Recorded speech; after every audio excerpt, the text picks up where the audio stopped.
क्या बात है मुस्कान, क्या सोच रही हैं आप? एक बात तो बताए एहतेशाम, मुझे समझ नहीं आती, अगर अल्लाह सुब्हान व तआला गुनाह से इतनी नफरत करते हैं, फिर हम जैसे गुनाहगारों को इतना मौका क्यों देते हैं? हर बार हम गलती करते हैं फिर भी अल्लाह हमें जिंदा रखता है। मुस्कान, वो इसलिए क्योंकि अल्लाह को गुनाह पसंद नहीं, लेकिन गुनाहगार की तौबा बहुत पसंद है। मतलब ये मुस्कान, हमारे प्यारे नबी सल्लल्लाहु अलैहि वसल्लम ने फरमाया, अगर तुम लोग गुनाह न करो तो अल्लाह तुम्हें हटाकर ऐसी कौम ले आए जो गुनाह करे, फिर अल्लाह से माफी मांगे और अल्लाह उन्हें माफ कर दे। मतलब अल्लाह सुब्हान व तआला चाहते हैं कि बंदा उसके पास वापस आए। जी बिल्कुल मुस्कान, अल्लाह को सबसे ज्यादा खुशी तब होती है जब उसका बंदा सच्चे दिल से तौबा करता है। सही बुखारी की हदीस शरीफ में आता है, अल्लाह अपने बंदे की तौबा पर उस मुसाफिर से भी ज्यादा खुश होता है जिसकी गुम हुई ऊंट अचानक वापस मिल जाए।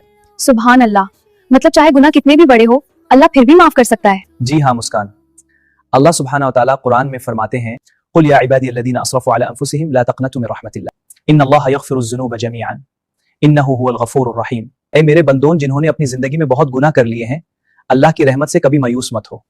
बेशक अल्लाह सब गुनाहों को माफ कर देता है, वो बहुत बख्शने वाला और निहायत मेहरबान है। इसका मतलब है जब तक इंसान जिंदा है तौबा का दरवाजा बंद नहीं होता। तो फिर सबसे बड़ी गलती क्या है? सबसे बड़ी गलती गुनाह करना नहीं है, सबसे बड़ी गलती अल्लाह की रहमत से मायूस हो जाना है। आज मुझे समझ आ गया, अल्लाह गुनाहगार से नफरत नहीं करता, वो चाहता है कि बंदा उसकी तरफ वापस आ जाए। इस वीडियो को जरूर शेयर करें, क्या पता आपका एक शेयर किसी की तौबा का सबब बन जाए।